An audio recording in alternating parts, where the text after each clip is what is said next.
The hallway outside courtroom B smelled faintly of disinfectant and old paper. A soundless hum from the ceiling lights filled the pauses between footsteps and murmured conversations.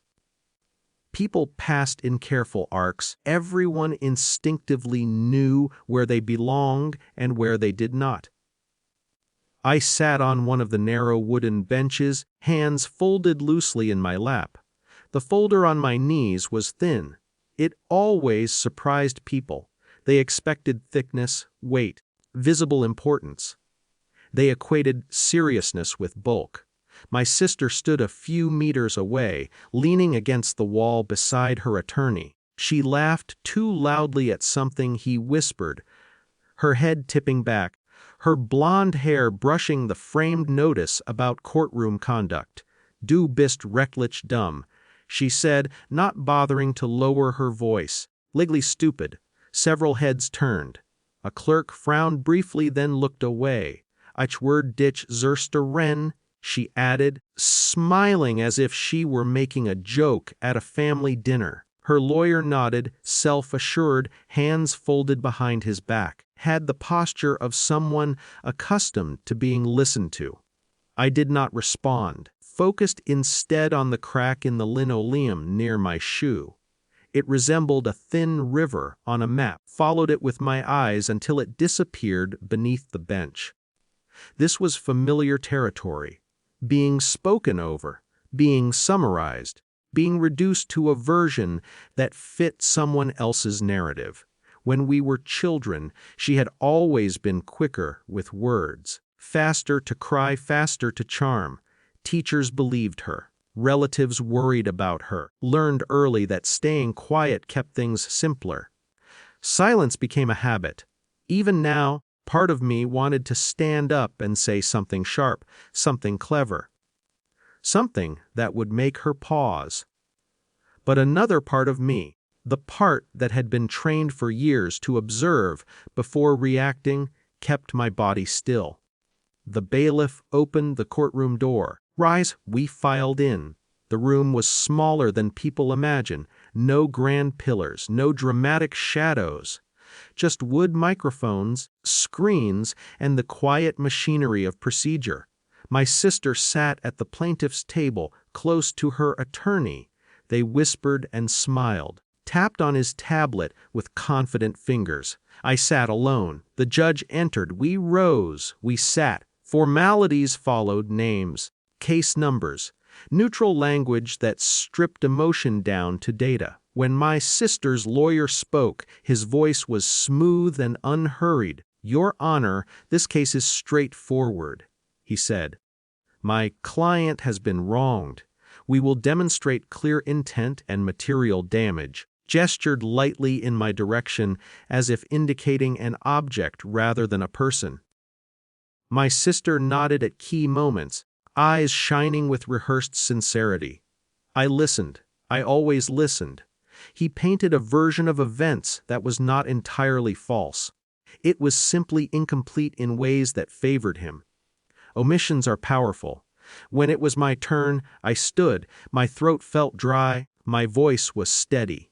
I will respond to the claims, I said. I will submit documentation regarding professional conduct concerns relevant to this case. Her lawyer smiled faintly, indulging a child. He interrupted gently. Your Honor, with respect, the defendant is not represented. These so-called concerns are irrelevant to the matter at hand. The judge looked at me, not unkindly, not warmly, just attentively, she said. I opened my folder. Inside were not dramatic revelations, no secret recordings, no viral messages. There were records, dates, correspondence, internal reports, patterns years earlier after law school, taken a position that bored most of my peers. Oversight, compliance, ethics review, slow work, quiet work, work that rarely made headlines. It suited me. I spoke carefully about procedural irregularities, about misrepresentations in filings, about complaints that had been dismissed prematurely, about conflicts of interest, Her lawyer shifted slightly in his chair. When I finished, I reached into my jacket pocket and took out my identification. It was small, unremarkable, white and blue. Seal most people never noticed. I walked to the bench and handed it to the clerk, who passed it to the judge. "Your Honor," I said, "I serve on the State Bar's Disciplinary Review Committee." The room did not gasp. There were no cinematic reactions. Something changed. The judge's posture adjusted. She examined the card more closely, looked at me, then at the lawyer, then back at the documents. The lawyer's smile faded, just slightly, like a light dimmed by half a notch. He cleared his throat. "Your Honor, I request a brief recess." The judge considered for a moment. "Granted," she said. 15 minutes. Her gavel tapped once. People stood. Voices rose. Whispers spread.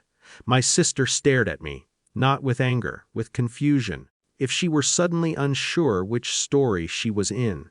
In the hallway, her lawyer paced, phone pressed to his ear.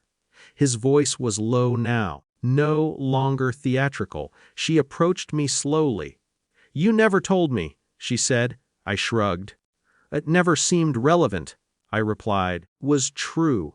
I had never taken that role to gain leverage over her, or anyone. It had been about structure, about fairness, about making systems slightly less arbitrary. She opened her mouth, then closed it. For the first time in years, she seemed uncertain what to say. We returned to the courtroom. The atmosphere was different, sharper, more formal. Judge asked targeted questions, requested additional documentation, noted potential conflicts on the record. The lawyer answered carefully now. Explained, backtracked once. Confidence had turned into caution. By the end of the session, no verdict had been issued, but an investigation had been ordered. Independent, official, unavoidable. We were dismissed. Outside, the winter air felt thin and cold. My sister stood beside me for a moment. "You planned this?" she said quietly. "No," I replied, prepared. She nodded slowly. "I didn't know you were like this." I almost laughed. "Like what?" "Competent, patient, capable of standing without shouting." "I'm still me," I said. She looked away. We walked in opposite directions. On the train home, watched my reflection in the window. Tired, unremarkable, the same face I had always had. There was no rush of triumph, no sense of victory, only a calm recognition that I had not disappeared today. I had not allowed myself to be reduced. The relationship with my sister might never heal. Some fractures deepen when exposed to light. But I had kept something intact. Myself. Without applause, without cruelty, without needing to destroy anyone in return.